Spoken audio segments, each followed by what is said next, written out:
Hey everybody, Tim Miller from the Bulwark. I want to show you this video that is pretty horrifying coming out of Santa Ana, California. It is regarding the treatment of, I guess, an alleged undocumented migrant by masked ICE officers, and it looks like potentially other types of law enforcement as well. They are brutalizing him, and they're treating him in a manner that is wholly outside of what we should expect from law enforcement, barring a situation where there is a real violent threat. And so I want to show this video to you. I want to everybody to kind of just see it all with their own eyes. And then I want to talk about it on the other side. I want to talk about what we've learned about this man. He's got three sons that served in the Marines. So it's a family that has lived here, worked here, served the country in the military, and this is how they're being treated. Let's watch it together. ¿Por qué les pegas?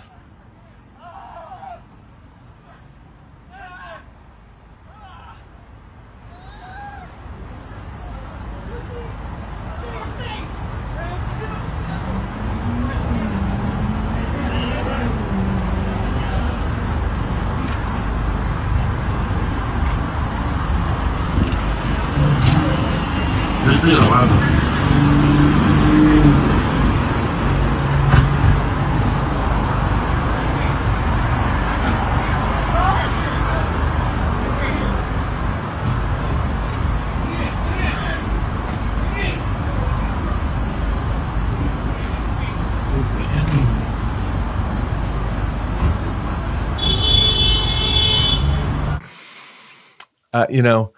I want a caveat. Sometimes in these videos, maybe there's something you haven't seen. I remember, I have been guilty of this at times before, seeing a video of a police officer's action and not knowing that they had been assaulted or that they'd been charged at by the victim or by the perpetrator, as the case may be. And so, there might be something we don't know here. But here's what you do know. This man is on the ground. He is getting his head bashed in. And when we just see him getting bashed on while he's on the ground, not in a position where it seems like he could be a threat in any way. He's surrounded by big officers, 5 or 6 big officers. He's getting hit. There's a pause. He's getting hit again. The photographer takes out, this is on a Santa Ana Instagram page that kind of monitors what's happening in Santa Ana on Instagram. We'll link it here in the show notes to credit the person that took the video, Santa Ana Problems. That's Santa Ana Problems on Instagram. And so then you see, again, these like G.I. Joe ass motherfuckers, like fully masked, big glasses on, like you can't see anything. You can't see a hint of their skin. Like, what is this? This is not how we do police work in a free country. You don't just get to beat dudes and avoid all accountability because you're dressed like you're the one that's going to rob a bank. Okay? When you're the cops, you're not supposed to be dressed like the fucking bank robbers. What is it? Like, totally wrong. And then they're jamming this guy into an unmarked car. They're not even in a cop car. The reports are that he was scared and was running away. I'd be fine. I don't, we'll see. As everything shakes out, we'll continue to monitor this for you guys. But let me tell you, I'd be fucking scared.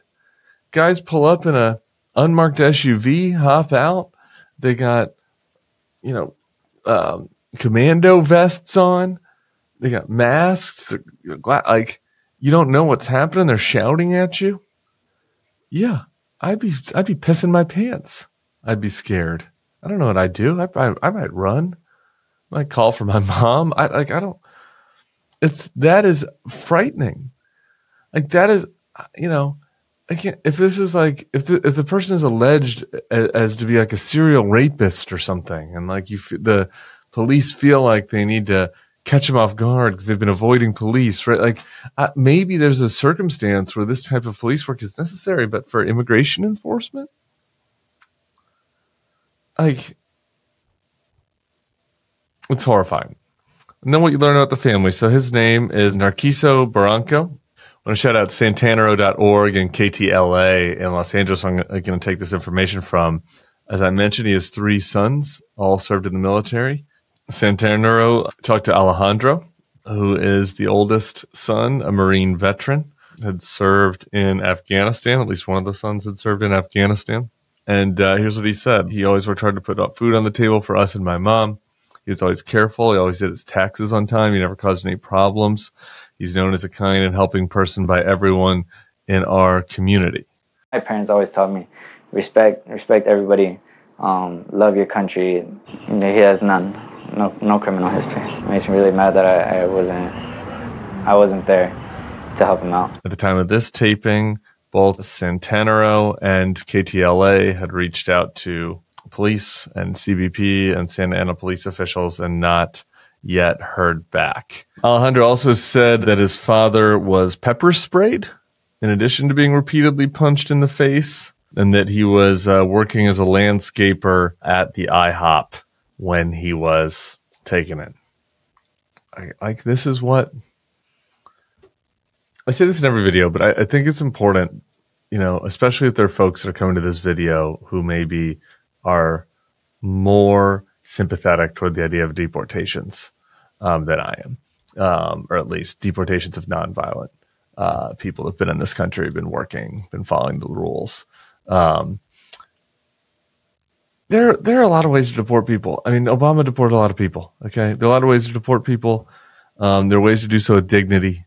There are ways to do so that are worthy of a free country that is a nation of immigrants, right?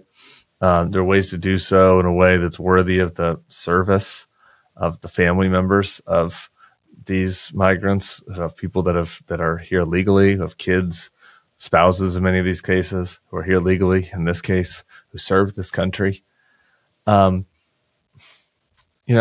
If you've decided that the right thing to do is deport somebody that came here illegally 20 years ago or whatever, and is now just doing their job, mowing the lawn at IHOP, you think that it somehow serves this country for that person to leave because you want, I don't know, Native Americans, not actual Native Americans, mind you, but people that were born in America to take that job, mowing the lawn at IHOP. All right, that's a position I disagree with. That's a position that, is one that, that's a position that I disagree with, but that's a policy debate. We're having a policy debate. What I'm talking about is this just totally authoritarian, fascist, insane behavior of mass guys grabbing people on the street and sending them into detention centers, or sending them back out of the country, or sending them to a third country and putting them in a gulag, as we've done in a couple hundred cases. Like, that is totally unnecessary. This man, so they could have come up to him and said, "Sir, we see your papers." If he doesn't show his, if he is not legal, they could say, "All right, you have a hearing at this court, or you have X number of days to self-deport, or here, we're going to fine you and give you a path to earning citizenship." Right? Like, there are a gazillion different policy opportunities between letting everyone in the country stay and having no laws and having no borders, and having a Gestapo run up to dudes mowing the lawn outside the IHOP with fucking masks on and unmarked cars, and tackling them and beating their head into the ground.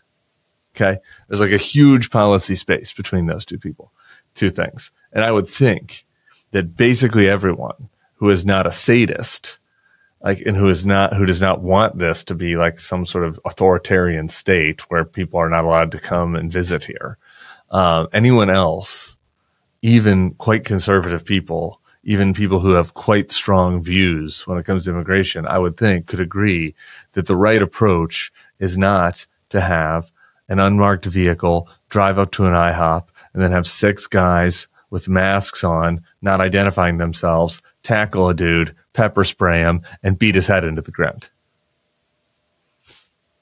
I think we could all agree on that. But let me tell you this. Let me tell you who doesn't agree on it. Stephen Miller. and Tom Hellman. They're fine with this. They're fine with this. They want it to happen. So it's important we keep showing these videos, we keep talking about it, because I still believe that on balance, the American people are not for this. We just need to show it to them. So maybe that belief will not be borne out. I don't know. But I just have a little flicker of hope about the American people at this point. We'll keep an eye on this story, and make sure to subscribe to the feed, and we'll be talking to you soon.